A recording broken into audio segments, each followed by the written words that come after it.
Hey, what's up, everyone? This is Jeremy, founder of QuickMail.io. And this is Jack, Chief Lead Generation Officer at salesbread.com. Today we have a... I don't know. You're cracking me up, man. We're going to talk about 5 things you need to A/B test this week in order to get great results. Hopefully. And knowing Jeremy and I's conversations, we'll probably be adding to that 5. I'm guessing it'll be closer to 10 by the time we wrap. But yeah, you're going to get some good A/B tests. And it's going to be just like, do this, then do that. And it's just going to be to the point. Jeremy promised no jokes or any sort of humor or fun. It's just going to be a dry directive episode. That's right. But first, a quick word from our sponsors. I'm getting from the studio, they want quickmail.io to present first. All right. So yeah. Oh man, why do I have to say quickmail.io? Okay, so quickmail.io, it's a great software for cold email outreach. That's what I'm reading, right? It's great for agencies. I heard managing multiple accounts has never been that easy. Yada, yada, yada. It's great with deliverability. They got inbox rotation, AutoWarmer, whatever, everything you need. It's a lot of power, yada, yada, yada. It's great. Try it. Awesome. Quickmail.io. And yeah. I'm not sure they want to know about SalesBread. I think yes. We're just going to power through and do it anywhere. I don't need any cue cards for this one. Today, most B2B companies lack the time and/or expertise to turn those cold prospects into book calls and sales qualified leads. So at salesbread.com, we're going to bring you 1 lead per day using ultra personalized cold emails and LinkedIn messages.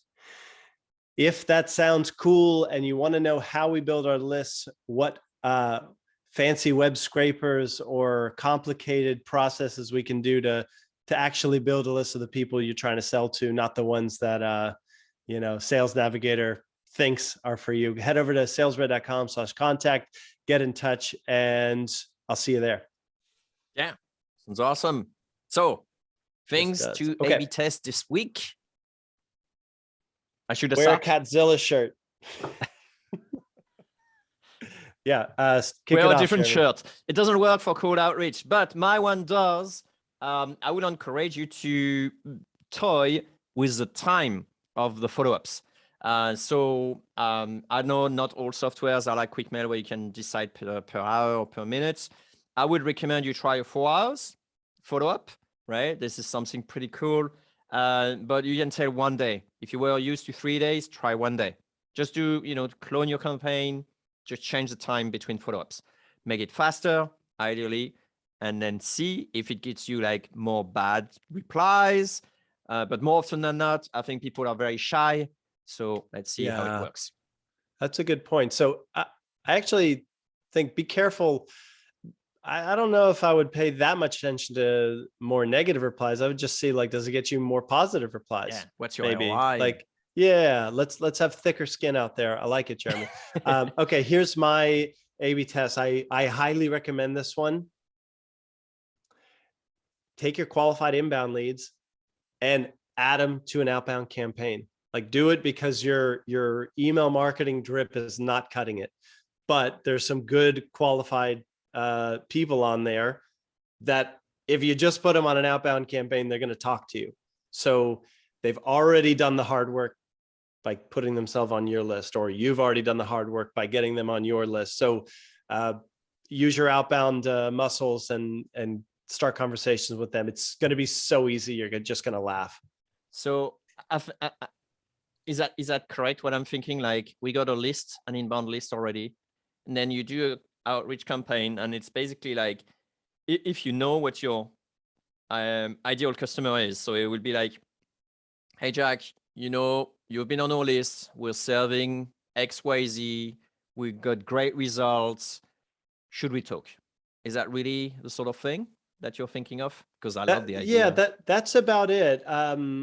Practically speaking, your email marketing newsletters are telling people, like, go here to schedule a demo, go here and check out latest updates. You're basically going to make a direct call to action to talk with you. So in this case, I'd be bold and I'd just send like maybe a booking link, perhaps, at least for a first step. And then start off that message. You don't have to personalize it crazy. Just be like, look, you're on our list.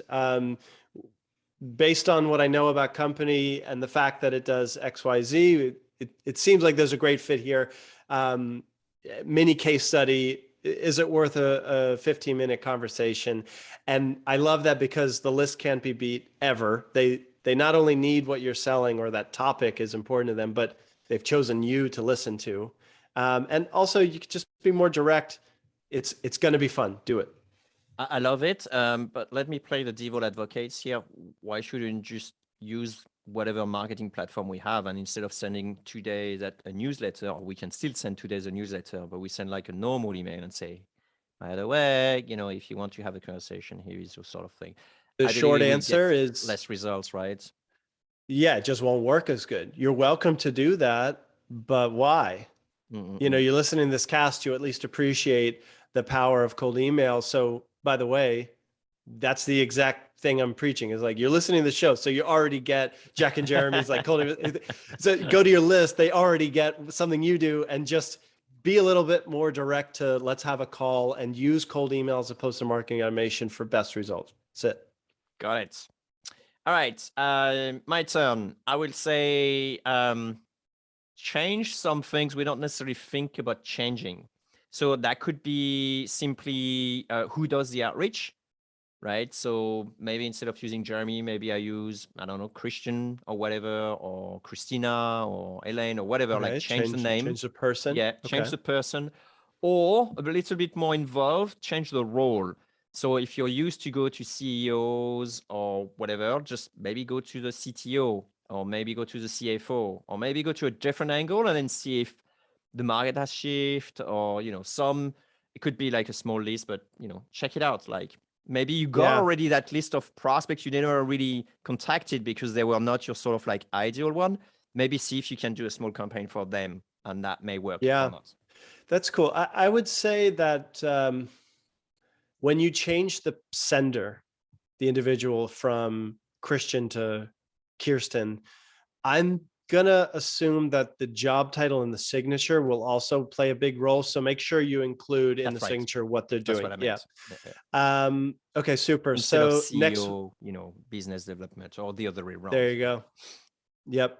I see that being especially fun to test if you're going up in seniority for the sender. So like instead of like junior SDR, it'd be cool to see what, VP, biz dev, or even rookie co-founder. Yeah. Intern. Time vampire. Oh, my. Yeah. Okay.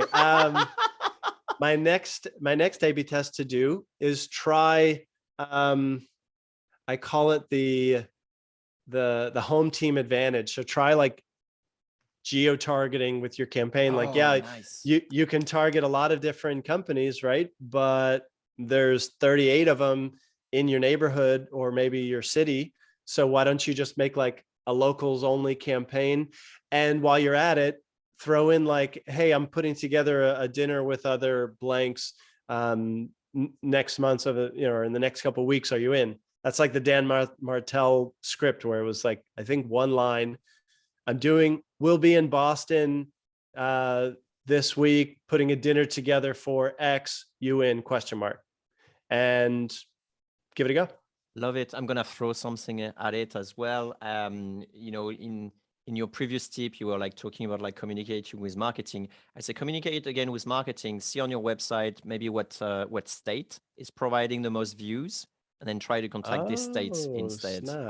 Or just like instead of the global US, just one state's particular, the one that has the most views or the most signups or whatever. All right. Well, then 80-20. Yeah. No. It's cool. So 80-20 says that if there's 50 states, and you know what I mean? Like there's going to be a zip code responsible for 40% of all of your things. So that's a very fun thing to nerd out with. It's like, I like that. All right. I got another one. An A/B test to do. Try throwing in a LinkedIn step. At SalesBread, we also are advocates for LinkedIn outreach, and I suggest testing it out this week. It's as simple as this. You got a list of people with emails.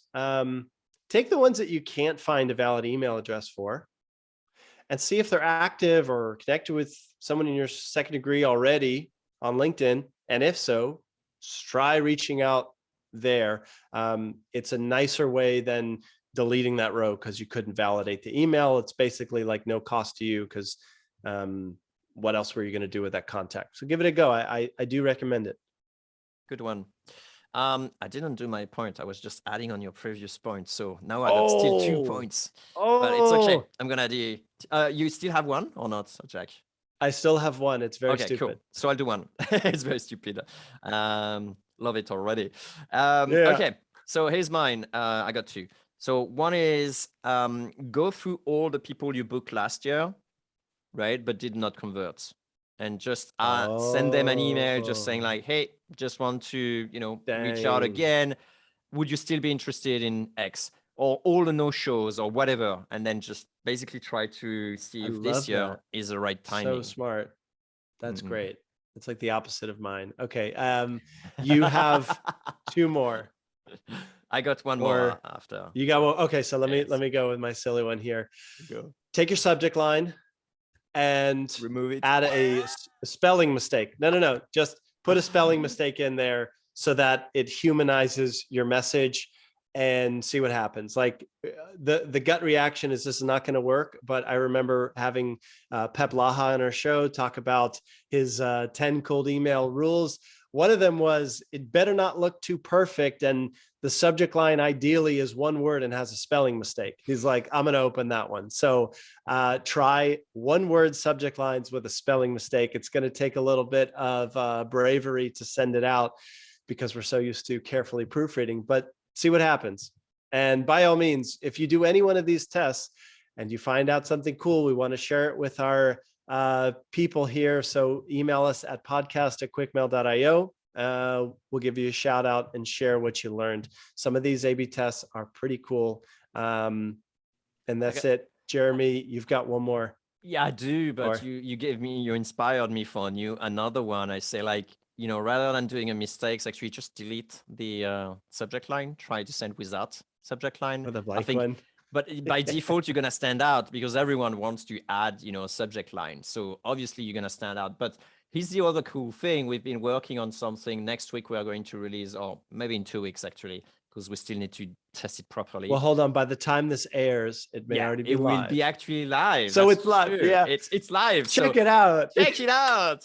You can actually just enter like a preview. Now we allow you to actually enter the preview text. So you could definitely just write no subject line and the preview that you actually want to test without even changing the content of your emails, right? So anyway, very interesting. So so that's always been tricky to me because does it not break our subject line rule of like do not use deception, right? Like I want to try it out, but so maybe it's just like use deception. It, but don't. Sometimes you don't need to put a subject line. It's like, there's no contract open if you want. This is a preview, whatever. What about this, Jeremy? Change the subject into the preview, right? That's pretty cool. That okay, will be now fun. We're talking. Yeah, I like it. All right, a lot of good options. Hopefully the feature's out by the time you hear this. You got one more? Yeah. And then I'm going to tell people about the course at course.quickmail.io where they can get more cold email tips. Tell us about the course, right, and I keep my last one, so if only people listening to the end know about it. That's right. It's okay. Well, in that case, the course is for those of us who are true cold email. I'm not going to say aficionados because that's not correct. It's just people that want to crack it and make it work for their company. Best case scenario, you buy the course and you give it to someone on your team so that I love that. You actually don't have to hire an agency and they in short order become probably better than half of the agencies out there anyways, for a whole lot less. So check out course.quickmail.io. It was created by a cold email agency and a guy who happens to run a particular cold email tool. So there's a lot on deliverability and copywriting and list building and sales research, because keep in mind the agency owner that helped make the course at salesbread.com, he doesn't get money if he can't figure out very quickly how to take stuff about a company and put it into a campaign that actually produces profit. So it's it really is like my best shortcuts for getting up to speed and getting a campaign out the door that people are going to reply to and help you book meetings and fill that dang quota. All right, that's it. Course.coachman.io. Jeremy, bring us home with the last one. I didn't have any. No. No, I'm kidding. I have one. We promised no fun this episode. You promised it. I never signed that up.